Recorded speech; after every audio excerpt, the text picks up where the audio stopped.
Assalamualaikum warahmatullahi wabarakatuh. Waalaikumsalam warahmatullahi. Alhamdulillahi rabbil alamin al-malikil haqqil mubin. Asyhadu an la ilaha illallah wa anna Muhammadan abduhu wa rasuluh.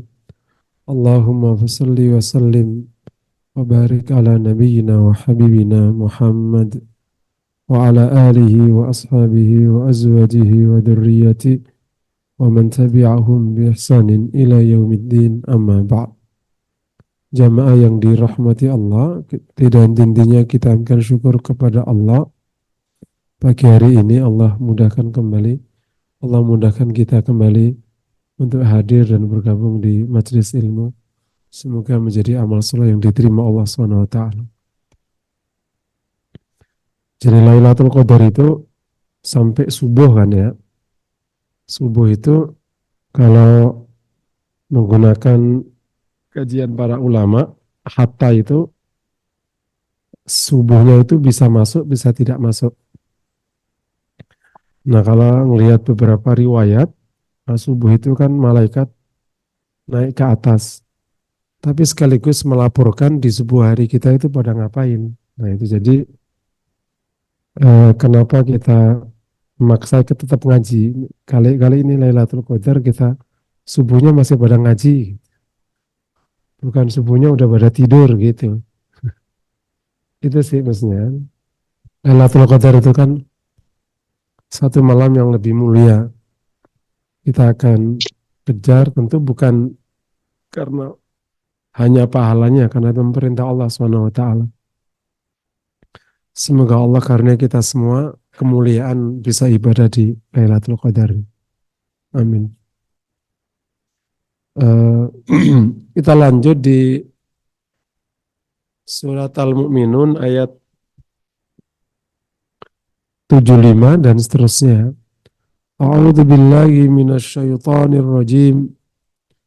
Walau rahimnahum wa kashafna ma bihim min dhurrin lalajju fi tughyanihim ya'mahun. Walaqad akhadnahum bil 'adzabi famastakanu li rabbihim wa ma yatadarra'un.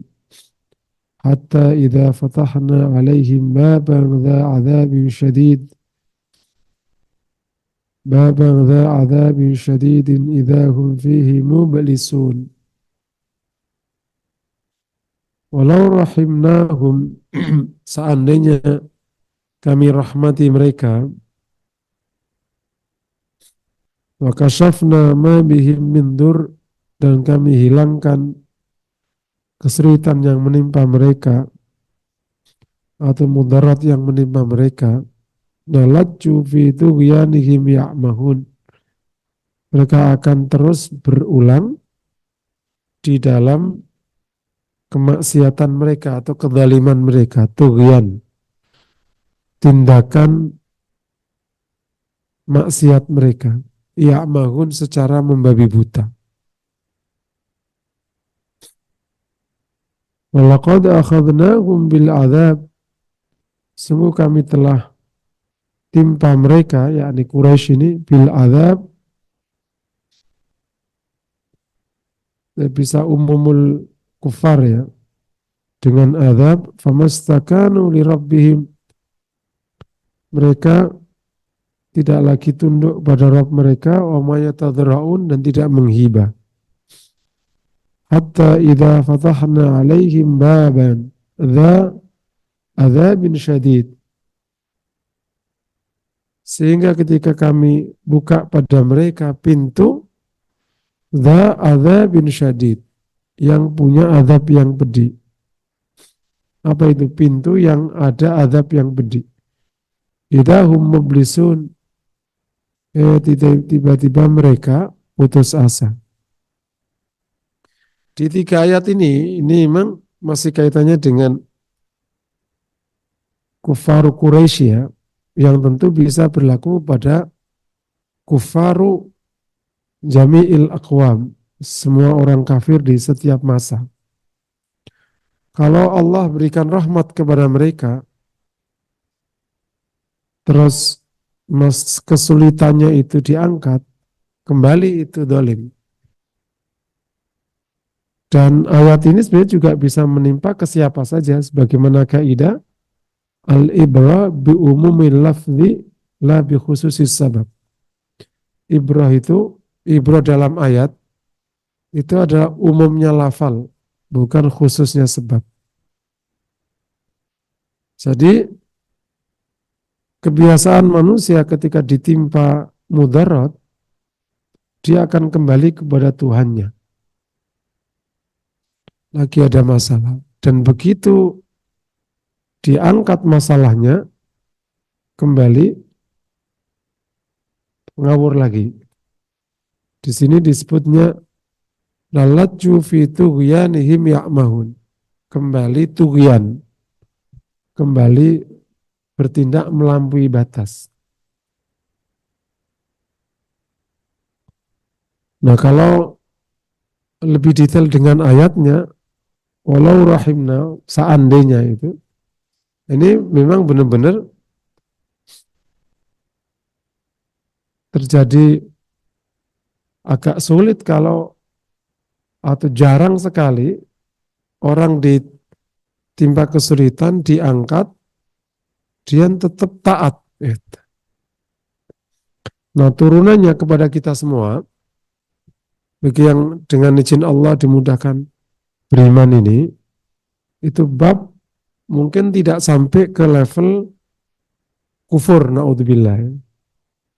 Tapi level maksiat biasa atau mengurangi kadar ketaatan. Jadi kalau orang-orang mukmin sama, karena sudah terikat dengan iman, kalau ada kesulitan, mudarat, kembali kepada Rabb-nya. Rajin beribadah, taat, jadi orang baik, jadi orang benar gitu. Begitu diangkat kesulitannya, kembali. Meskipun tidak sampai ke kufur, naudzubillah. Itu yang ditegaskan oleh Nabi ketika suatu ketika di malam hari ya, atau menjelang subuh ya, datang harta dari arah Bahrain, datang dari Bahrain yang dibawa oleh sejumlah sahabat. Mungkin itu habis hasil perang atau hasil jizyah. Nah, mungkin berapa puluh onta gitu, sudah ada berita sebelumnya. Maka sahabat-sahabat mulai mendekat ke arah harta yang datang berlimpah dari arah Bahrain, dibawa oleh Sa'ad bin Waqqas dan rombongan. Nabi senyum-senyum kepada mereka-mereka para sahabat semua. Apakah kalian menginginkannya? Ya, ya Rasulullah. Jadi sahabat itu orangnya terbuka ya, nggak pakai busa basi. Jadi enak nyelesainya. Kemudian kata Rasulullah, mal fakru aksha alaikum. Tidaklah fakir yang saya takutkan kepada kalian. Walakin aksha alaikum ayyuftaha alaikumud dunya. Fatanafasuha kama tanafasa man kana qablakum fa'ahlakathum kama ahlakathum. Saya tidak takut kalian fakir. Jadi kalau Nabi itu nggak menakutkan umatnya fakir justru. Tapi yang ditakutkan kalau dibukakan pintu dunia kemudian kalian berlomba mendapatkannya, kemudian kalian akan dihancurkan, dibinasakan oleh tanafus di dunia itu. Jadi ini ayat ini mengatakan begitu, ya. Walau rahimnahum wa kashafna ma bihim min dhurrin lalajju fi tughyanihim ya'mahun. Itu yang menjelaskan kenapa kaum muslimin tidak pernah boleh merasa rendah hati di urusan dunia kalah gitu. Bahwa itu tidak sayogianya, itu iya, tapi itu bukan ukuran gitu. Emang ada saat orang soleh itu diberikan oleh Allah keberlimpahan, bahkan kekuasaan. Nah, contohnya generasi sebelum kita yang 13 abad. Sejak Rasulullah sampai Turki Utsmani, atau minimal kalau Turki Utsmani itu separuhnya masih kokoh, separuhnya Eropa udah kuat. Tapi minimal pernah masa jaya hampir berapa 13 abad itu. Tapi pernah juga orang Muslim yang soleh yang nggak jaya, ya kayak kita kita sekarang. Apa aja keliru, gitu. Kalau zaman dulu ya ada orang-orang soleh yang Allah berikan keberlimpahan ke Nabi Sulaiman, Nabi Daud, termasuk Nabi Yusuf. Tapi ada ya nabi-nabi yang tidak diberikan oleh Allah seperti itu, seperti Nabi Isa itu. Keluarga Imran itu luar biasa. Keluarga Imran itu, Imran sendiri, dia punya saudara atau punya mungkin yang punya sepupuan kali ya, namanya Zakaria. Zakaria Allah angkat jadi nabi, punya anak namanya Yahya. Imran punya putri namanya Maryam. Nah, makanya Yahya, Maryam sama Yahya itu mungkin saudaraan dua pupu atau gimana lah gitu ya. Kemudian punya anak namanya Isa. Ini keluarga dalam keadaan sulit semua hidupnya. Dalam keadaan yang di Yahya disembelih. Zakaria hidup tanpa anak sampai tua baru ada anak. Dan hidupnya ngurusi Masjidil Aqsa, Baitul Maqdis.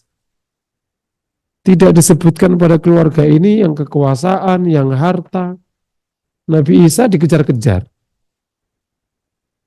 Itu makanya kemuliaannya disebut jadi satu surat namanya Ali Imran. Ali itu keluarga, bukan Al itu ya, bukan Al Imran. Beda dengan Al Mu'minun. Kalau Al itu pakai Al. Surat Al Mu'minun atau Al Fajr. Kalau ini Ali Imran, ya ini keluarga Imran. Namanya Imran. Imran yang orang mulia ini ya, bukan Imran orang Tangerang, itu beda. Jadi Ali Imran, Imran orang soleh sekali yang bernazar kalau punya anak nanti akan diwakafkan untuk ngurus Baitul Maqdis. Yang ternyata yang lahir Maryam, wanita. Makanya di surat itu walaisa dzakaru kal untha. Laki-laki tidak sama dengan wanita. Kok wanita gimana? Ternyata Allah punya rencana lain akan lahir dari Maryam ini namanya Isa. Jadi bayangin aja seorang wanita yang dari kecil ditaruh di Baitul Maqdis tiba-tiba hamil. Bayangin aja coba. Nah ceritanya kan pada waktu dia haid cari tempat mandi itu didatangi malaikat kan.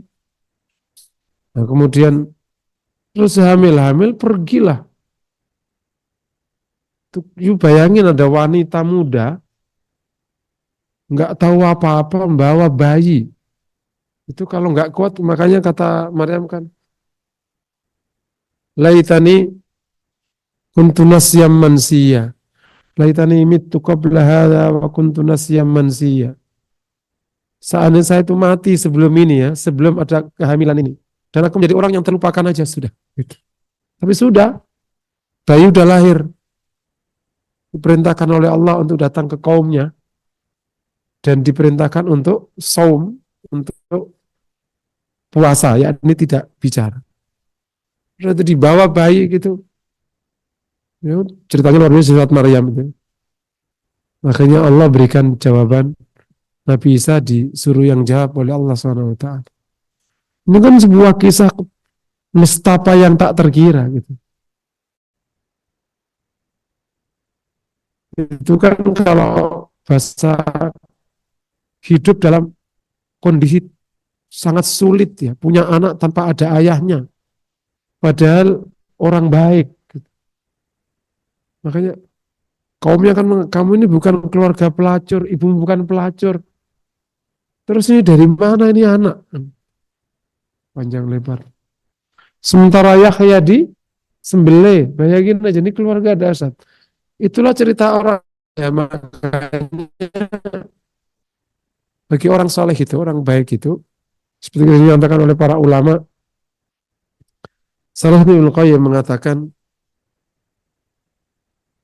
dalam hidup itu kalau melihat masalah itu, masalah yang halal yang menjadi karunia atau tidak karunia itu tidak menjadi ukuran. Ukurannya adalah apakah dia bertindak mengikuti syariah atau tidak mengikuti syariah. Kalau ada orang bisa jalan di atas air, jangan terkesima bahwa dia adalah wali. Karena bisa jadi dia tidak wali. Dia ditolong oleh jin. Kalau ada orang tiba-tiba bisa hilang, jangan serta-merta menganggap dia wali. Karena bisa jadi ditolong sama jin. Tapi sebaliknya, jangan serta-merta juga ketika orang taat beribadah, terus tiba-tiba berlimpah-limpah karunia, menunjukkan dia merupakan walinya Allah. Enggak serta-merta. Atau dibalik, orang hidupnya susah, berarti serta-merta dimurkai oleh Allah. Belum tentu. Apa landasannya? Karena bisa jadi kepada orang yang Allah murkai, Allah berikan banyak hal pada mereka. Dan kepada yang Allah rahmati, Allah tidak berikan hal pada mereka. Itu namanya kalau dalam bahasa Ibnu Athaillah, namanya Allah sedang menahan rahmatnya atau Allah sedang melepas rahmatnya, itu aja urusannya. Allah sedang menahan atau Allah sedang melepas. Dalam bahasa orang awam namanya Allah sedang didik Anda di dalam situasi berharap atau Allah didik Anda pada situasi takut gitu. Al-qabdu wal bastu. Situasi ditahan oleh Allah atau situasi dilepas oleh Allah. Nah, ininya apa itu? Referensinya, rujukan utamanya adalah apakah kita taat kepada syariat atau tidak taat kepada itu aja. Makanya selama kita taat bersyariat sesuai dengan yang kita ketahui, maka semoga yang datang kepada kita itu rahmatnya Allah. Dan kalau kita taat kepada Allah, jika ternyata kok belum diberikan oleh Allah, semoga itu memang bagian dari rahmat Allah. Sebaliknya kalau ada orang maksiat, kok diberikan oleh Allah, berarti itu sedang diberikan istidraj oleh Allah. Sedang maksiat kok ditahan oleh Allah, ya berarti itu sedang diperingatkan oleh. Jadi intinya di ketaatan kepada syariat.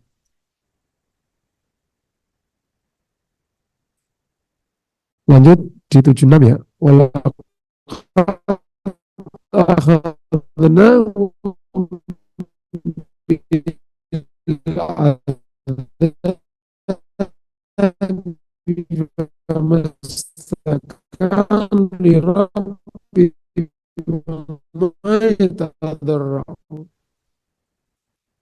Tapi ada satu kodrat, tapi juga kalau lihat ayat 76 itu. Famas, walaqad akhadnahum bil adab. Pernah dikasih adab, tapi famas takal rabbihim. Jadi ada dua kondisi orang yang tidak beriman. Itu juga, tapi juga bisa menimpa kepada orang mukmin.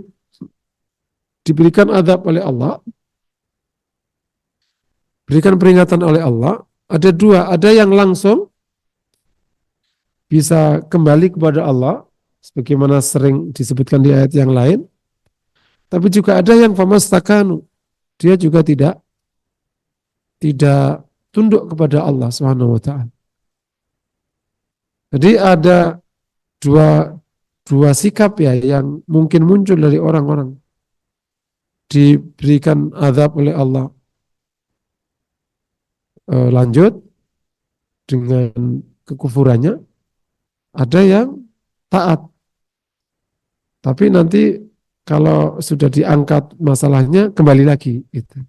Tapi juga ada yang dikasih adab tetap aja enggak, tetap aja bangor. Gitu. Hatta idza fatahna alaihim baban adzabun syadid. Sampai ketika kami bukakan pada mereka pintu yang punya adab yang pedih. Para mufassir mengatakan baban adzabun syadid ini perang Badar.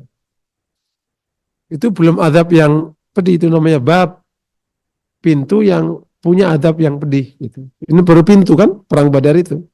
Dia dikalahkan langsung masuknya ke adab langsung, di adab kubur langsung kan. Jadi itu pintu. Perang Badar itu kan yang pintu yang ada adabnya. Benar kan? Perang Badar. Makanya begitu 70 pimpinan Quraisy itu dimasukkan oleh Rasulullah ke sumur, Rasul bertanya kan, ya Aba Jahal, ya Abal Hakam, ya Utbah, ya Waliwo, semua satu-satu sebutin itu. Awajadtum ma wa'ada rabbukum haqqa laqad wajadna ma wa'ada rabbuna haqqa. Apakah kalian telah mendapati yang dijanjikan Rabbmu itu benar? Karena saya telah mendapati yang dijanjikan Rabb kami itu benar. Kata Umar, ya Rasulullah, bukankah ia sudah menjadi bangkai yang tidak mendengar dan juga tidak bisa bicara? Kata Rasulullah, dia lebih mendengar daripadamu. Nah itu nanti kalau jadi masalah di fikih, ini menjadi panjang. Bisa nggak kita ngomong sama orang yang meninggal itu? Gitu. Karena Rasulullah ngomong sama orang Badar yang meninggal. Dan dia denger. Jadi itulah kemudian oleh sebagian masyarakat, kalau orang datang ke kuburan, pada ngajak ngomong maknya. Mak, nih gue datang nih mak, ya Allah mak, ini cucu pada minta makan mulu. Kata sebelahnya, lo mak lo udah mati lo ajak ngomong mulu. Kata dia dengar. Apa jawabnya? Ini jadi repot begini. Jadi memang Kiki menjadi repot. Kata maknya, lo datang malah lo bikin pusing lu aja. Ini jadi perkara cukup panjang di fikih tentang mayat itu masih mendengar omongan orang di dunia atau tidak. Dasarnya ini dasarnya adalah hadis di perang Badar ini.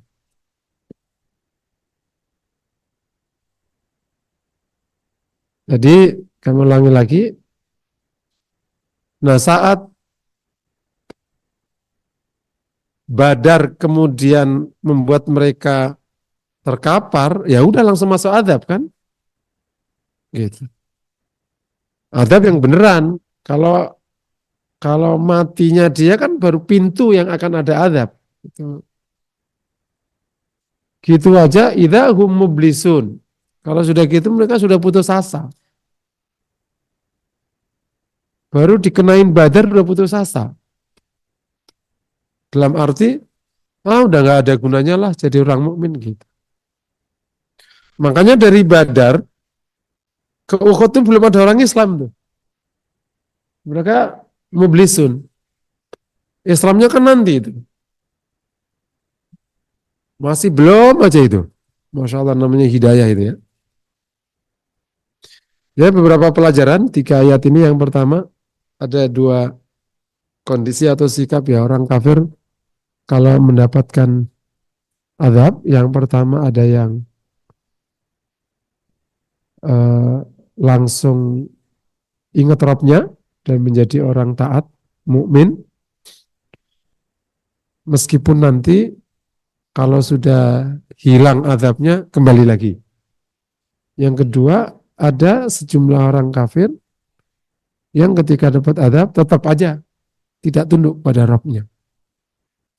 Itu pelajaran pertama. Yang kedua, kondisi yang menimpa orang kafir tadi bisa juga menimpa orang mukmin dalam skala yang berbeda. Orang mukmin ketika ditimpa azab, ada yang langsung kembali kepada Allah, kayak orang benar. Dan itu cukup mudah ditemui. Gitu. Nanti, dan ada sejumlah orang mukmin ketika di asa kesulitan tetap aja itu nggak sadar-sadar. Ini pelajaran kedua. Pelajaran ketiga, sebagaimana di ayat 60 yang atas, bahwa dihilangkannya masalah atau turunnya rahmat atau kebaikan terkadang justru menjadi sebab orang semakin berlaku maksiat. Gitu. Diberikan kemudahan dalam hidup, justru terkadang bisa menjadi sebab orang ini ya.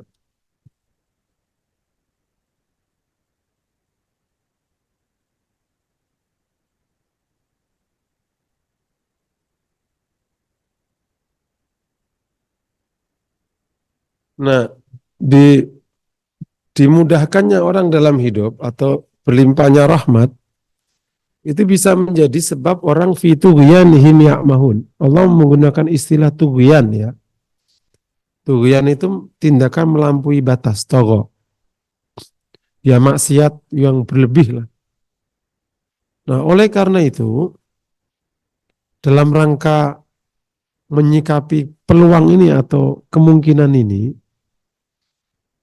orang mukmin harus benar-benar bisa menata sikap syukur sejak nikmat paling kecil. Gitu. Sekecil apapun karunia Allah harus bisa disikapi dengan syukur. Sehingga tidak sampai lupa ketika sudah terlanjur nikmatnya banyak. Gitu. Jadi ibarat itu nata setir dari mobil sebelum kenceng. Gitu. Jangan sampai mobil udah kenceng, setir udah kadang nggak bisa ditata. Paham ya kira-kira? Kejadiannya itu gini, kenapa kok tambahan karunia membuat orang fituyanihim ya'mahun? Kok semakin berlaku maksiat? Awalnya itu tambahan kenikmatan kecil nggak segera disikapi dengan syukur, tambah taat, tambah gitu. Nah, berarti kan pada waktu tambahan karunia kan berarti masih tidak taat nih, ya, tidak taat, bahkan maksiat nih, maksiat. Ibarat kalau menggunakan bahasa di anak-anak bocah itu, teman-temannya dikasih saku 50. Ini dek tak kasih saku 100 ya. Nah tambahan 50 ini oleh anak ini enggak, alhamdulillah dapat tambahan. Dipakai nabung nanti untuk beli buku misalnya gitu. Atau untuk tambahan les lain. Biar enggak usah minta mama gitu. Tapi enggak, lumayan. Yuk pakai nonton yuk gitu. Nah pas nonton sekaligus bawa teman perempuannya. Lu punya duit enggak? Gue punya 50 doang nih. Ya udah, gue traktir deh. Nontonnya lo yang makannya deh. Lama-lama, besok ditambahin. Dek 100 kemarin tak apa? Ya mah sama temen main. Ya nih gue tambahin lah. Udah semakin. Paham ya? Itu namanya setiap karunia dibuat rute kemaksiatan. Maka tambahan karunia ya semakin kenceng rutenya. Tapi kalau sekecil apapun karunia, disikapi dengan rasa syukur, maka semoga keberlimpahan tidak membuat kufur, naudzubillah. Gitu ya. Karena memang sebagaimana dinyatakan Nabi tadi, yang ditakutkan Rasulullah itu keberlimpahan yang disikapi tanafus itu. Makanya insya Allah kalau tidak tanafus, tidak berlomba-lomba, insya Allah masih aman.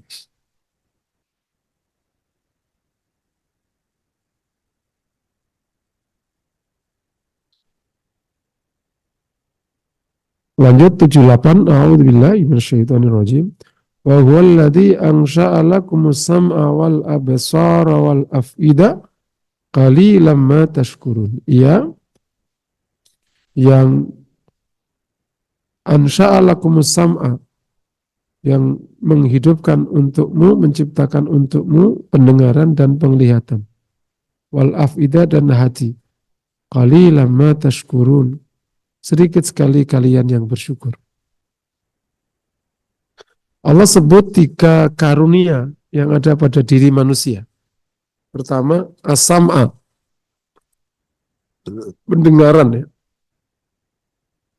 Wal absar, penglihatan. Wal afida dan hati. Ini adalah 3 pintu masuknya hidayah. 2 yang ada secara fisik, 1 yang nurani ya. Penglihatan dengan membaca. Pendengaran, mendengarkan ya. Terus wal afidah, dan hati untuk mencerna. Jadi ini 3 pintu hidayah. Allah sebutkan di 1 ayat sebagai karunia khusus. Pendengaran, penglihatan, dan hati. Nah, afidah itu maknanya nurani ya, rohani ya. Karena kalau yang hati yang bersifat fisik itu disebut dengan kibdah atau kabid. Gitu. Jadi di manusia ini ada, di Quran ini menarik, dan sampai hari ini bisa harus ditekuni anunya. Hadis Nabi, inna fil jasadi mudghah. Ini dari bicara fisik ya. Di dalam fisik, di dalam jasad ada mudghah, segumpal darah. Ya. Itu masih fisik. Idza saluhat saluhal jasad. Kalau segumpal darah ini baik anggota badan. Wa idza fasadat fasadatil jasad. Kalau buruk anggota badan. Ala wa hiyal qalb. Ingat, dia adalah hati. Nah, ini menarik. Tadi segumpal darah, sekarang ini hati. Qalb itu maknanya hati rohani. Tapi punya kaitannya dengan jasmani. Nah, itu makanya perlu ada kesepakatan di antara para ulama dengan para medis. Mudghah yang dimaksudkan di situ itu jantung atau liver. Gitu. Beberapa penelitian terakhir liver. Tetapi di dalam praktek hari-hari ketika orang menunjuk tentang situasi batinnya, itu yang ditunjuk jantungnya. Deg-degan hatiku. Yang deg-degan apa ya? Jantungnya itu. Jadi ini perlu harus duduk antara ustadz sama dokter, duduk. Meskipun emang belum selesai sampai sekarang. Hati rohani itu ketika akhirnya mengekspor kontennya ke jasmani, menjadi denyut jantung yang berdetak kenceng, menjadi mata berbinar, itu lewat mana itu? Nah, itu belum tahu sama sekali. Sebaliknya, ketika orang dikasih fisik, Ya, fisik misalnya fisik kan ada hadis Nabi yang menarik. Kalau uh, innal ghadaba minas syaiton, ya, marah itu dari setan dan setan itu dari api. Maka siramlah pakai wudhu. Ini fisik ya. Jadi orang marah itu dari setan. Setan kan non fisik ya. Terus mempengaruhi fisik. Orangnya marah, muka merah, ngomong enggak, mata melotot. Terus suruh wudhu. Wudhu fisik, pakai air. Meredahkan itu marahnya. Tapi bukan disiram air biasa ya, wudhu ya. Kalau cuma gini-gini doang ya ntar jadi setan kembali. Jadi ini Masya Allah gitu. Ini masih misteri hubungan antara jasmani rohani.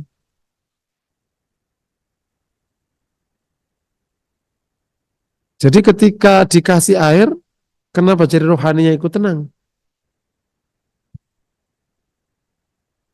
Tentu air yang ada konteks rohaninya, ada bacaannya, ada apanya. Makanya kalau manusia tidak mengagumi dan nggak mengagungkan penciptanya, itu luar. Emang benar-benar namanya zalim.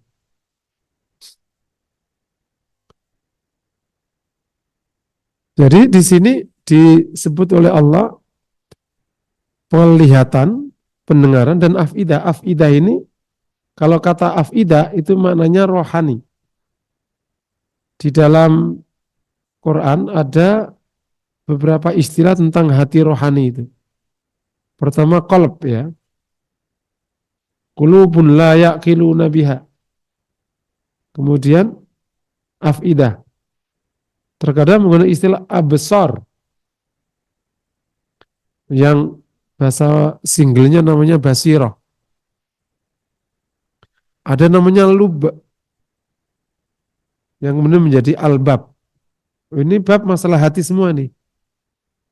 Nah, yang di atasnya ada fikr atau akal, itu akal itu otak. Afala tatafakkarun, afala taqilun, nah, itu otak. Nah, ini Allah sebut, Allah menciptakan untuk kalian pendengaran, penglihatan, dan hati. Afala tashkurun, apa kalian tidak bersyukur?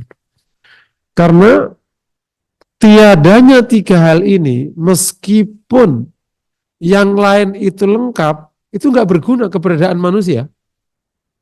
Betul ya? Tiadanya tiga ini, tidak punya afidah, nggak punya nurani, nggak punya hati, terus nggak punya penglihatan, nggak punya pendengaran, kesempurnaan fisik setelahnya itu nggak ada artinya. Betul ya? Jadi betapa pentingnya tiga karunia ini. Bahkan kalau ada penglihatan, ada pendengaran, tapi nggak dikasih afidah, nggak dikasih hati. Itu jauh lebih jahat daripada serigala. Manusia dengan kesempurnaan ciptaannya ini, nggak dikasih hati oleh Allah, jauh lebih jahat daripada serigala. Jadi ini mengkarunia Allah yang wajib disyukuri dan kita bersyukur kepada Allah diberikan itu semua. Amin ya rabbal alamin. Nah, semoga rasa syukur ini semakin menguatkan kita untuk kuat ibadah kepada Allah Subhanahu wa taala. Wa huwallazi dzara'akum fil ardi wa ilaihi tuhsyarun, ini dari ayat 78. Nanti Allah sebutkan beberapa karunia ulang untuk mengingatkan kembali agar mereka beriman. Wa huwallazi dzara'akum fil ardi wa ilaihi tuhsyarun.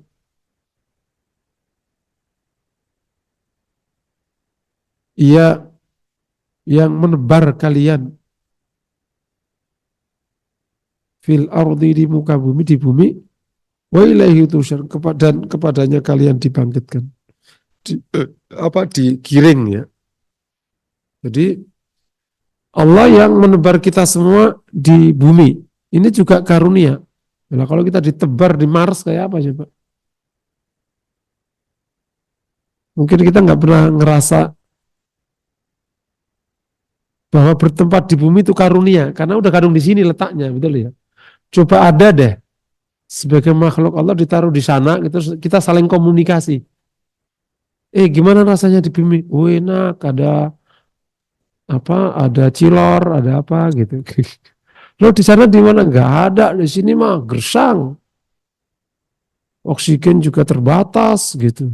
Baru terasa itu begitu dibandingkan.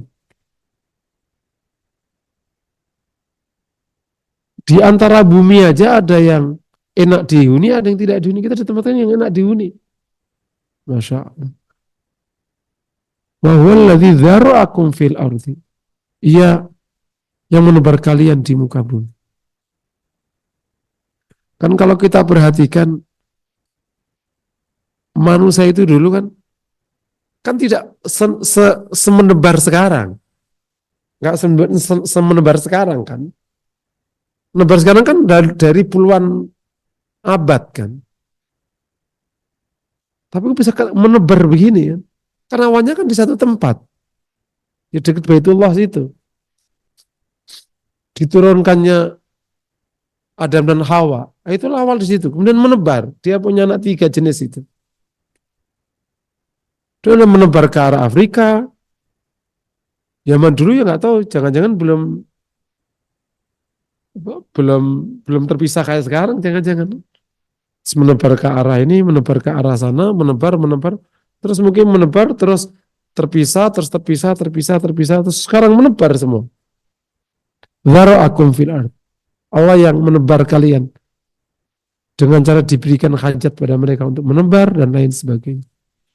Wa ilaihi tuksharun. Begitu nebar dan kepadanya kalian akan digiring. Digiring kepada Allah. Sudah tertebar di mana-mana, digiring kepada nanti tempat yang sama di mahsyar itu.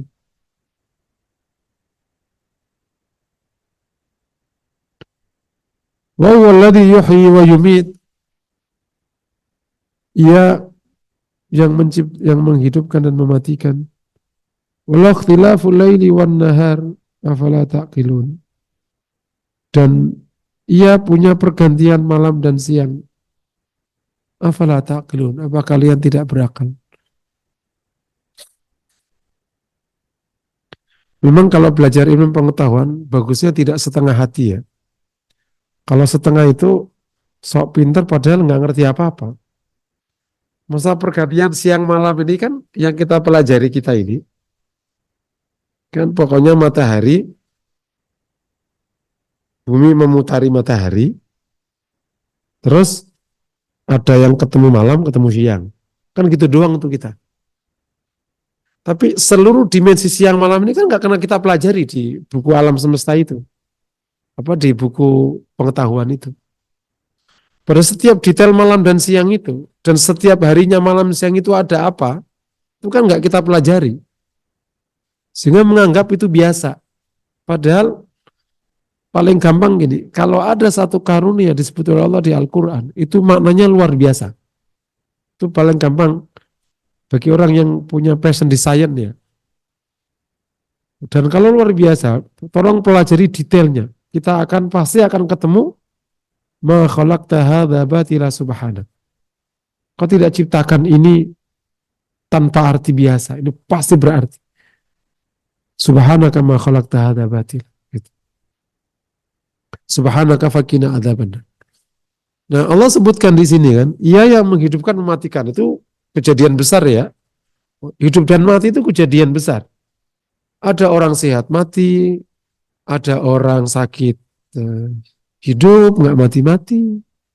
Ada orang tua nggak mati-mati. Itu kan kalau dipelajari dahsyat sekali. Lagi-lagi karena memang kita nganggap ini biasa, akhirnya tidak ada artinya. Padahal bagi yang hidup mati, yang paling dekat dunia medis lah. Itu betapa repotnya ngurusin seluruh anggota badan untuk supaya bisa sehat itu. Masya Allah. Ya kan? Satu blok itu belajarnya kayak apa? Itu repotnya tak terkira itu. Untuk bisa menjadikan orang ini bisa hidup normal gitu aja. Masya Allah. Satu anggota tubuh aja itu luar biasa rumitnya kinerjanya. Satu anggota tubuh itu. Masya Allah. Ya, salah satu yang paling sering misalnya itu ginjal tidak berfungsi. Itu betapa repotnya hidup orang itu.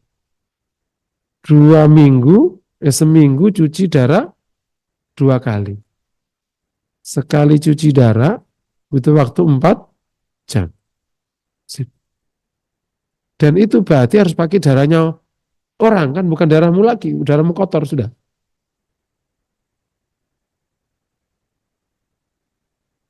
Dihitung bayarnya 96 juta. Setahu saya itu sekali cuci darah. BPJS dibayar, misalnya bayarmu pakai patungan-patungan itu. Kayak apa coba? Makanya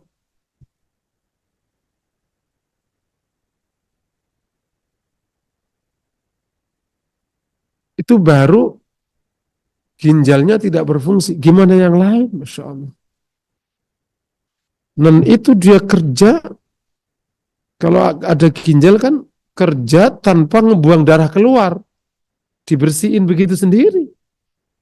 Itu baru konsep yuhyi wa yumit. Terus di samping itu ada Allah sebut bergandengan yuhyi wa yumit walahu ikhtilaful laili wan nahar. Ia punya pergantian siang malam. Malam diganti siang ini dahsyat sekali.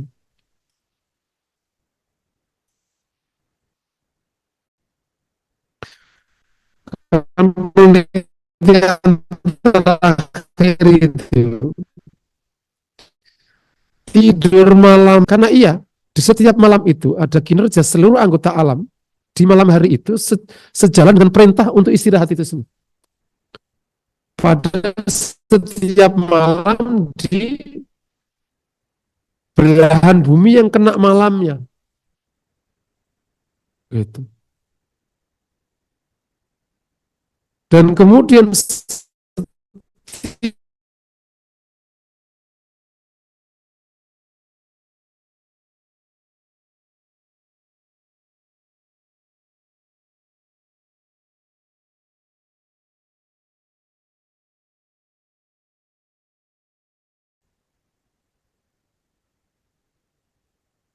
kita bahas waktu detox saja ya, detox.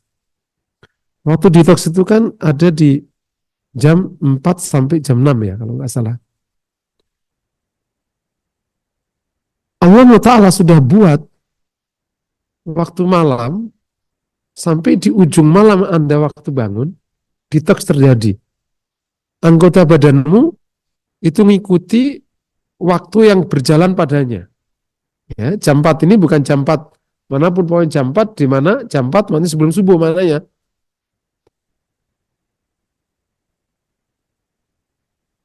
Saya bayangkan kalau detoxnya itu setiap anggota badan itu beda-beda gitu. Beda-beda gitu. Itu berarti kan sekarang aja ada WC di mana-mana karena orang Tasikmalaya bikin usaha WC ya. Gampang. Kalau hidup tanpa kayak gitu kan, berarti kan dia harus menyelesaikan kebutuhan pokoknya dulu sebelum mereka beraktivitas keluar. Itulah detox. Allah sudah siapkan badan makhluknya ini biar menyelesaikan urusannya dulu sebelum aktivitas di luar yang susah untuk mendapatkan itu semua. Allahu Akbar. Itu aja sudah dipelajari luar biasa karunia. Itu namanya ikhtilaful laili wan nahar.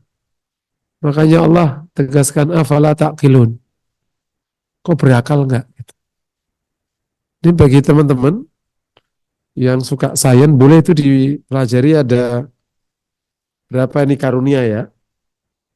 Biasanya Bu ITS yang suka nih, Ibu ITS, Ibu UNER, UI. Kemarin ada yang dari UI itu ngasih beberapa experience ya, sains. Ini Allah sebutkan di sini ansha'alakumus sam'a wal absara wal afidah. Tiga karunia yang Allah tempelkan pada manusia, pendengaran, penglihatan, sama hati. Itu bisa menjadi objek penelitian. Terus wa huwallazi dzara'akum fil ardi wa ilaihi tuhsyarun. Penebaran manusia di muka bumi ditebar ini juga karunia, tidak terkonsentrasi di salah satu tempat. Yang menggerakkan siapa supaya orang itu mau tinggal di daerah-daerah itu. Kemudian nomor 2, nomor 3, wa huwallazi yuhyi wa yumit. Ini menghidupkan dan mematikan, kehidupan dan kematian. Ini jadi objek penelitian juga luar biasa. Terus wala ikhtilaful laili wan nahar. Pergantian malam dan siang. Afala taqilun. Tetapi dasar orang kafir, bal qalu mithla ma qala al-awwalun. Tapi mereka berkata, mithla ma qala al-awwalun, sebagaimana orang lama sebelumnya berkata, atau orang-orang awal mereka berkata. Sampai di sini dulu. Kita sudah selesaiin 75 sampai 80 ya. Demikian materi tadabbur dan tafsir pada pagi hari ini. Semoga bisa menginspirasi kita semua dan semakin menambah keimanan kita semua ya. Terutama ada beberapa objek pengetahuan yang bagus sekali untuk dieksplor, menambah keimanan. Karena PR orang mukmin yang beriman karena keturunan, dia tidak mau sungguh-sungguh untuk mentadaburi yang kayak begini. Gitu. Makanya akhirnya banyak yang berislam tanpa rasa. Karena kan dari kecil sudah beriman, terus disuruh sholat sama maknya, suruh wudhu sama bapaknya. Terus kalau nggak puasa nggak dikasih jajan. Kemudian akhirnya nikah ketemu juga kayak gitu. Tidak pernah mau serius kayak orang mu'alaf. Mu'alaf mencari tahu kenapa saya harus beriman, kenapa saya harus puasa, kenapa dicari sampai dia menemukan hikmah yang luar biasa. Akhirnya kokoh sekali anunya. Kokoh sekali. Dan kita sering malu. Mu'alaf itu Masya Allah. Keimanannya luar biasa. Komitmennya luar biasa. Karena belajar berislam an ilmin wa an yakin. Dari ilmu dan dari keyakinan yang dalam. Bukan dari tradisi dan kebiasaan. Jadi kita punya PR memang orang mukmin yang ya tentu Allah, kita bersyukur Allah mudahkan kita beriman, kita bersyukur. Tapi syukur kita sempurnakan, kita mempelajari yang kayak gini. Lebih dipelajari. Demikian. Assalamualaikum warahmatullahi wabarakatuh. Waalaikumsalam warahmatullahi wabarakatuh. Syukran jazakumullah khair Ustaz untuk pemaparan materi kita pada subuh hari ini. Baik, alhamdulillah. Bapak Ibu, mungkin ada yang ingin bertanya melalui offline maupun online. Bagi yang online bisa melalui raise hand. Insya Allah nanti akan diberi kesempatan untuk bertanya langsung kepada guru kita. Atau melalui kolom chat yang ada di bawah, silakan diketik. Insya Allah nanti akan saya bacakan untuk pertanyaan. Baik. Afwan dari Masjid Suaranya Mbak Al-Ikhlas. Ina kurang kenceng enggak? Oh, Afwan. Baik, dari Masjid Al-Ikhlas, apakah sudah ada pertanyaan, Pak? Di sini tidak ada, Mbak. Oke, baik. Ustaz. Ada jamaah Pertanyaan? Al-Ikhlas? Tidak ada, Bu Rina. Baik, jamaah online, Masya Allah. Para jamaah online, silakan jika ada yang ingin ditanyakan, bisa melalui kolom chat atau raise hand, bisa bertanya langsung. Silakan Bapak Ibu.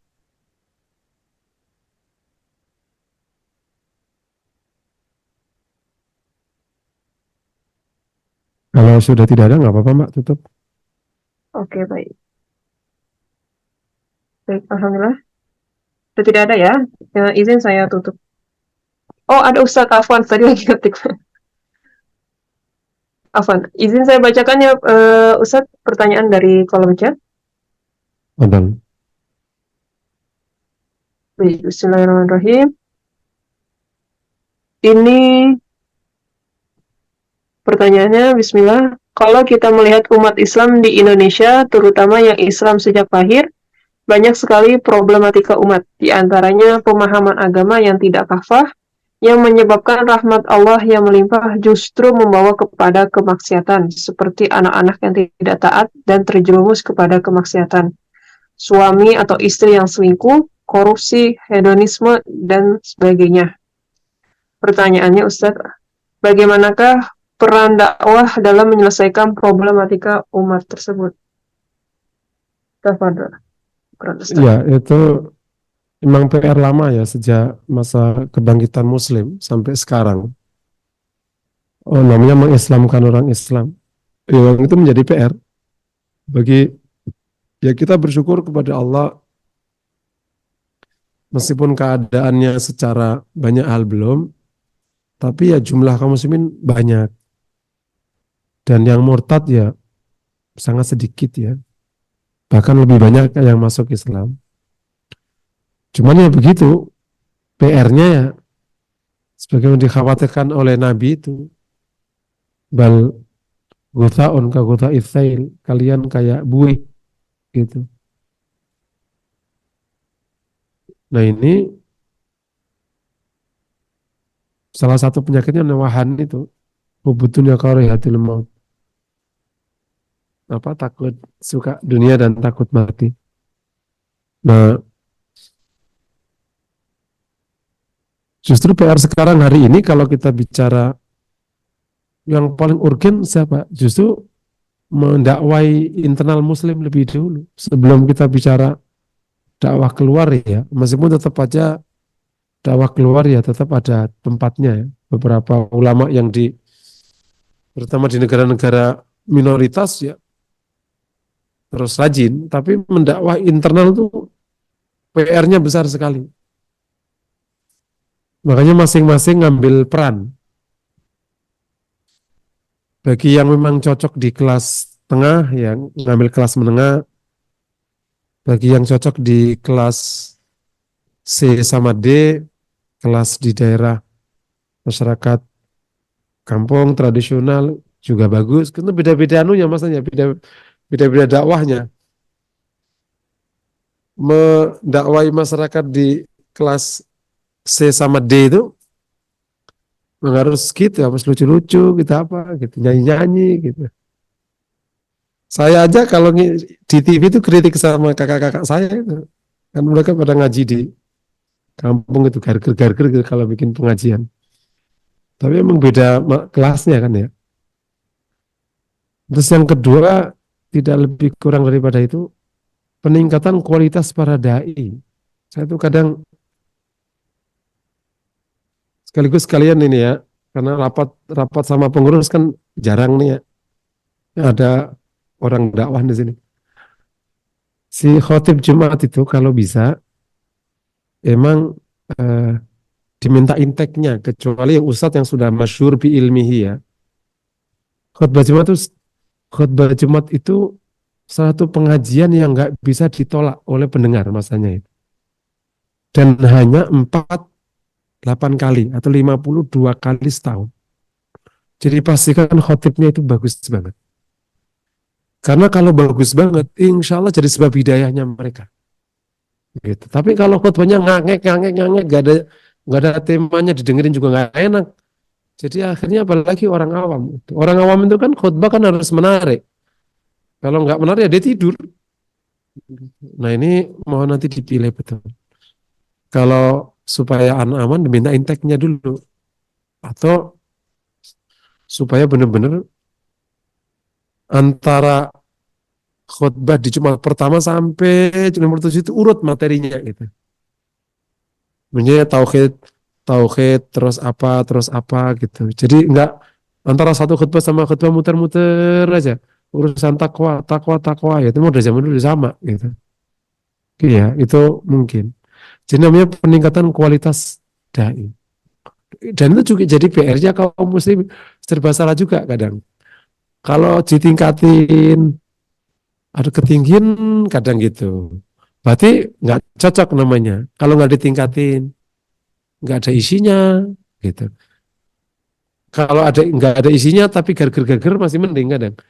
Tapi kan nggak ada isinya, ala kadarnya datang tanpa persiapan tanpa apa. Terus yang kedua, dengan segala hal, meskipun terawih itu memang apa, nggak tahu seberapa efektif ceramah, tapi itu kan kesempatan ceramah terawih itu jamaah kumpul. Memang sebaiknya juga dipilih yang keren dikit ya. Segitu ya. Ini masjid bukan masjidnya, kan ini masyarakat sini orang berpendidikan tinggi rata-rata. Dan dia juga bisa belajar dari YouTube dari mana. Kalau yang ngisi itu materinya di bawah yang ditonton di YouTube, ya dia nanti nggak ngedengerin, rata yang baca handphone, baca apa. Gitu Pak Teddy. Anda bagian dakwah kan Anda?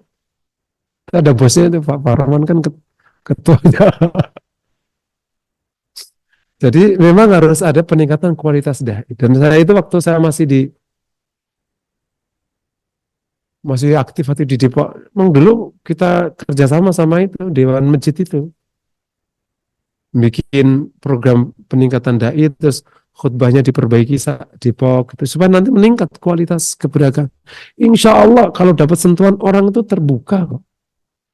Jadi insya Allah kalau masih ada iman tuh, sak bangor-bangornya orang beriman.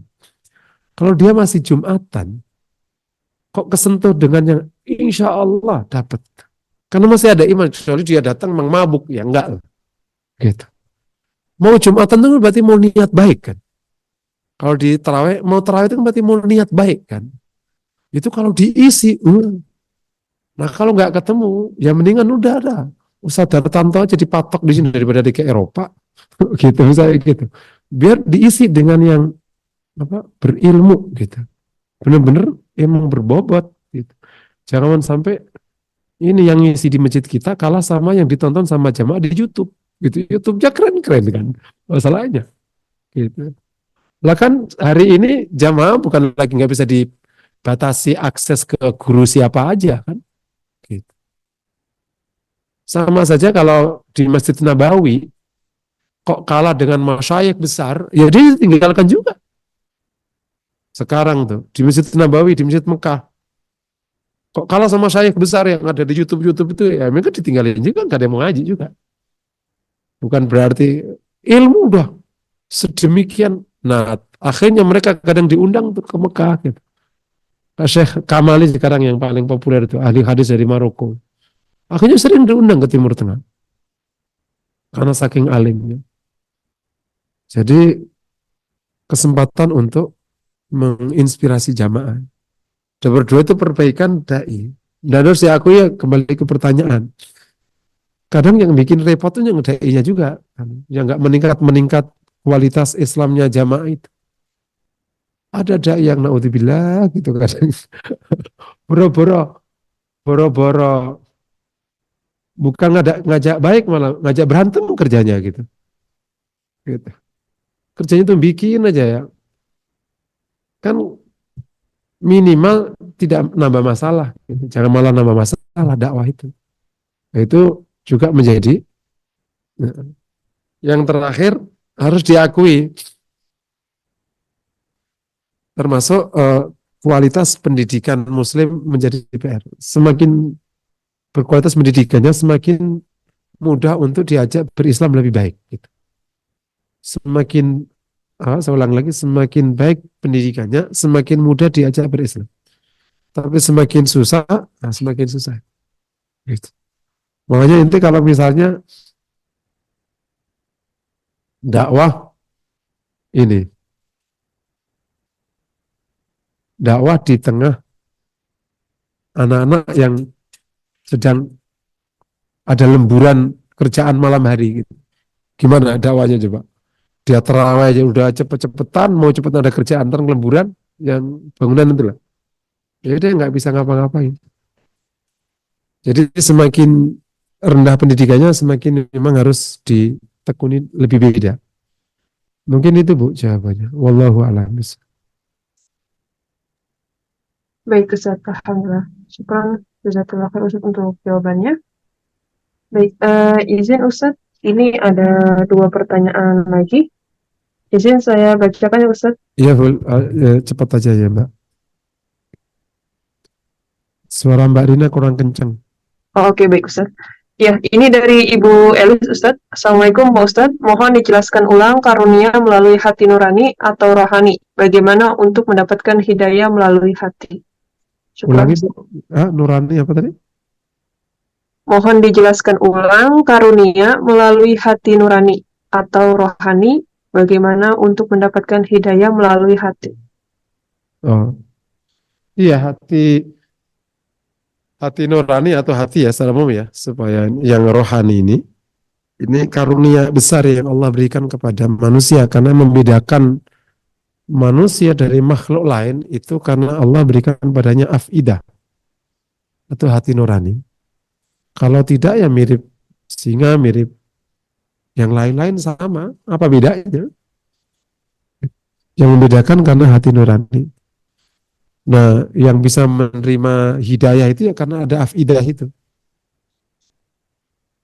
Nah, agar mudah menerima hidayah, maka pertama hatinya dibersihkan, bersih, supaya mirip jadi tanah yang subur, bisa nampung air dan bisa menumbuhkan tumbuhan.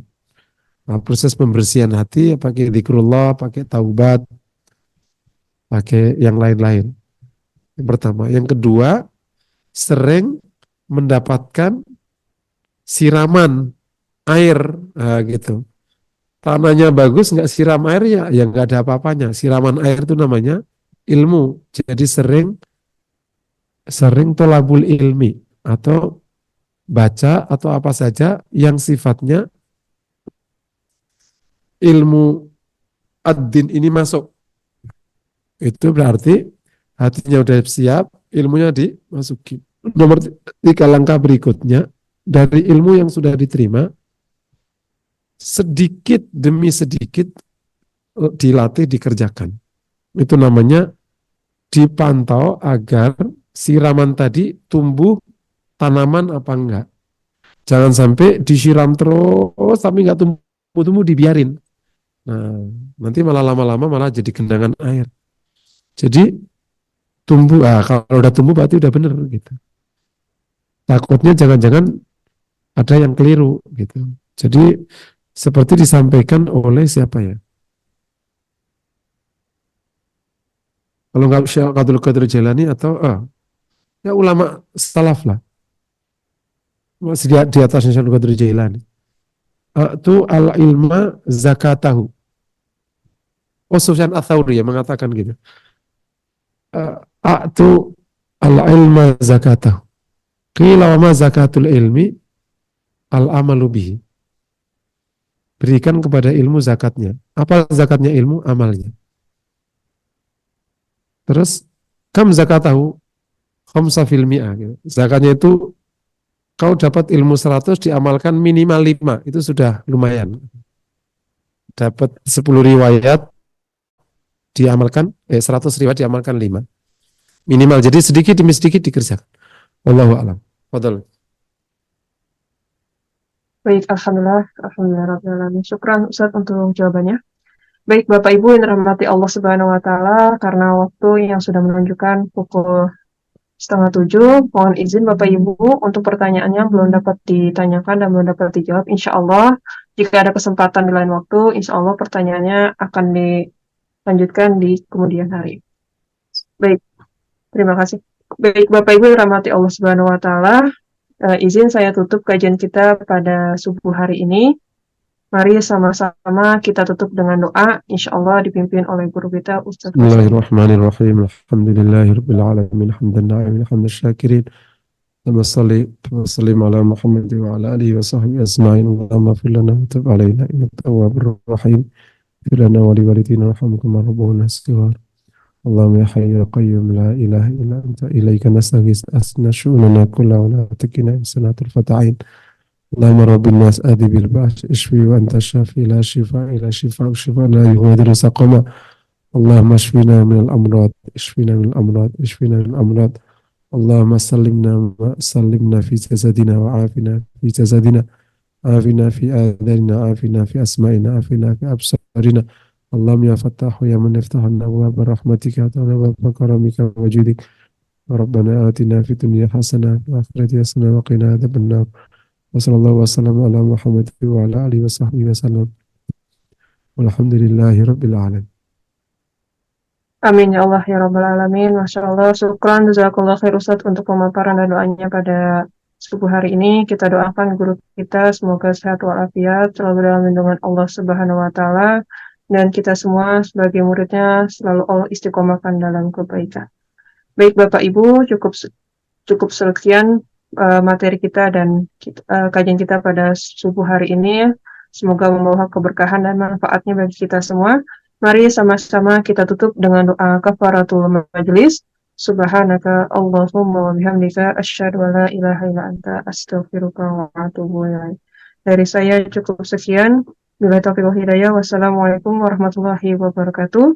Dan terima kasih kepada Masjid Al-Ikhlas Depok Maharaja. Barakallahu fikum. Syukran Ustadz, terima kasih. Cepat sehat Ustadz, Masya Allah. Semoga dalam lindungan Allah.